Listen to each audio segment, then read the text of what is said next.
Wagwan Dreamers, today I'm going to be sharing with you this quick chocolate cake recipe that I do for my kids. Don't forget to subscribe, like the video and share with your friends. I'm your hostess with the mostess, Daniel Robdon, here at the Positivity Inn, where everything is copacetic because God is in it. Let's start off by mixing the dry ingredients. I'm using a cup and a half of flour. No guys, you can sieve yours. I didn't because I like it like that. Anyway, I really just wanted to do a quick rubbing, and so I didn't go through all that. You may choose to or not to. Then we're going to go ahead and add a cup of sugar.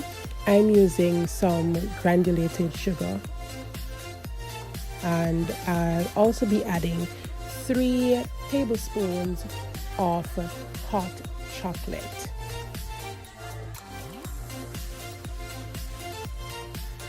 You may choose to clear your area as you go along. If you don't, it ain't my business. I'm now adding 1 teaspoon of baking soda, and I'm following that up with a half a teaspoon of salt for flavor. Let me pull the bowl a little bit closer to the camera, and you're just going to go ahead and stir that in.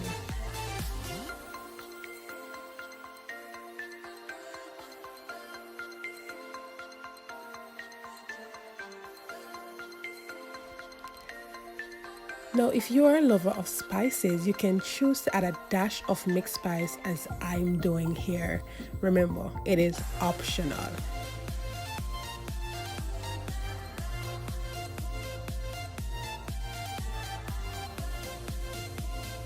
All done?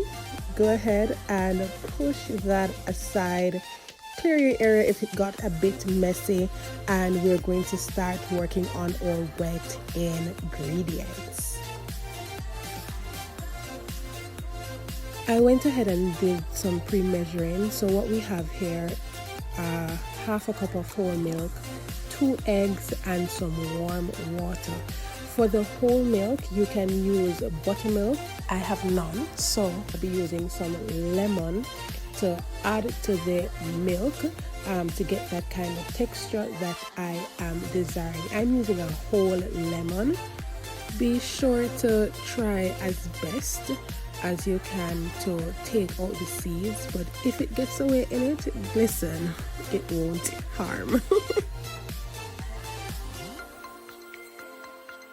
Now with just the half side of lemon, you can see that something is already happening. It's starting to cradle.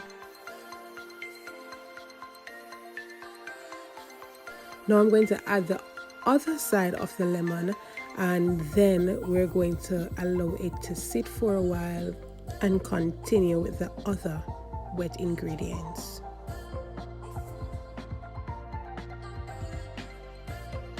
Look at that.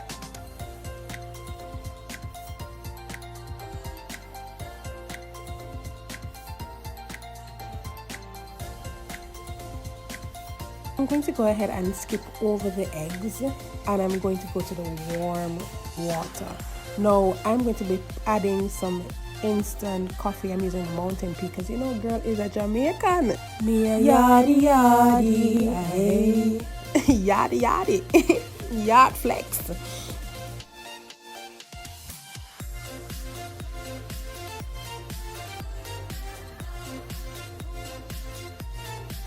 While it dissolves, I'm going to whisk my egg, and of course, you know, if you are from Jamaica or one of them places, we take out the white part because they say it's raw, and we don't want the rawness in our mixture. All right.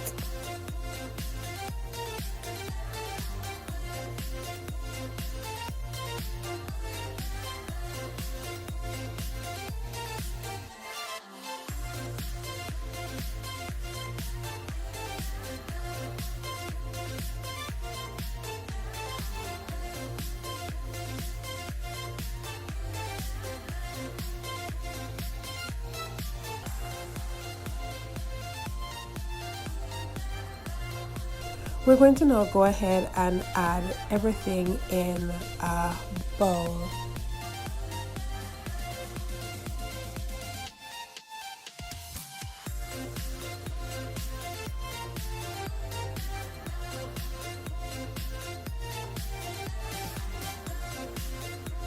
Now I'm going to be adding another optional ingredient, and that is vanilla.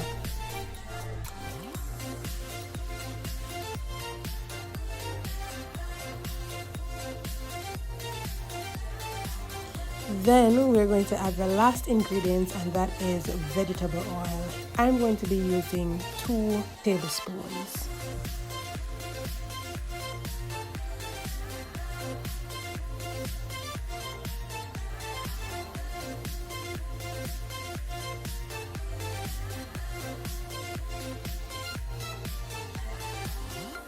Then go right in and stir it up.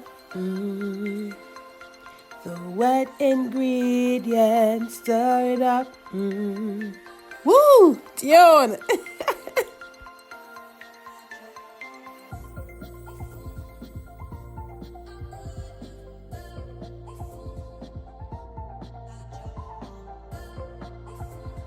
Alright, so what I'm going to do now is pour that aside, get my dry ingredients, and we're going to be pouring the wet ingredients on the dry ingredients. Now I'm going to be pouring in small portions. Why? Because I did not sieve my dry ingredients, and so it is easy for me to have lumps coming through in the mixture. I'm going to go ahead and mix it until I have the consistency that I need.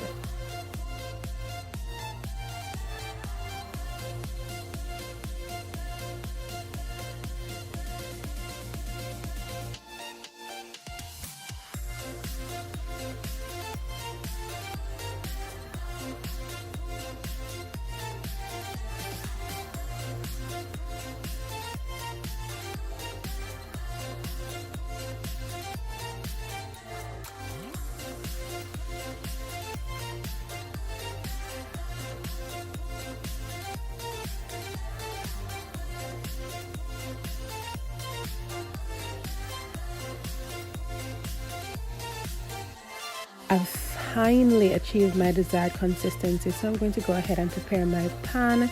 Guys, while doing this, make sure your oven is on. I have preheated my oven at 175 degrees Celsius. Whatever your baking requirements are based on your oven, whether it's Fahrenheit or Celsius, go ahead with it. Do what works for you.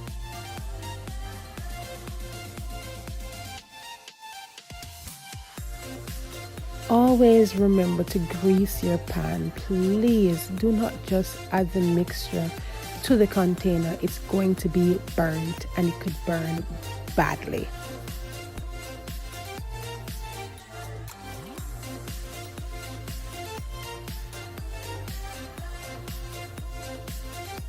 It is easy to make a mess while transferring the batter to the tin, and I cannot afford to waste my mixture. So what I'm doing is I'm pouring it into a little water jug, and then this allows me to easily transfer the contents to the pan with little to no accidents. Of course, I said a little pinch a while ago, and nothing big. Please ignore it.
At this point, if you notice that there are some cups that are too much, you can easily go through with a spoon and transfer that to another.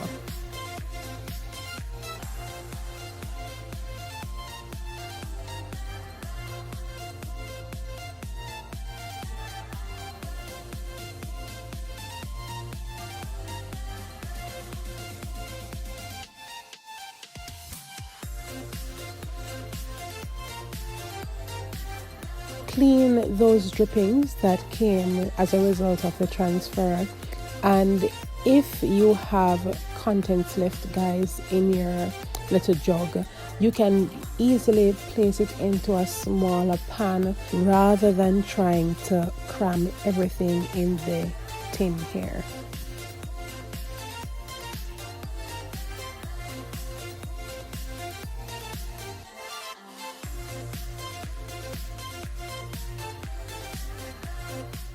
So I go ahead and set my oven to 20 minutes for baking time. Once that is done, I allow it to cool for a bit, and then it will be ready to serve. This is the outcome of the extra batter that I had, and look how lovely that is. And just like that, we are right back where we started. Look at those finishing touches. Can I tell you something? In less than 2 hours, these were all out. Soft and tasty. These will melt in your mouth. Check in below with your rating of this recipe. Remember to like, share, and subscribe if you haven't. Have a fantabulous day. Remember, everything is copacetic because God is in it. Peace.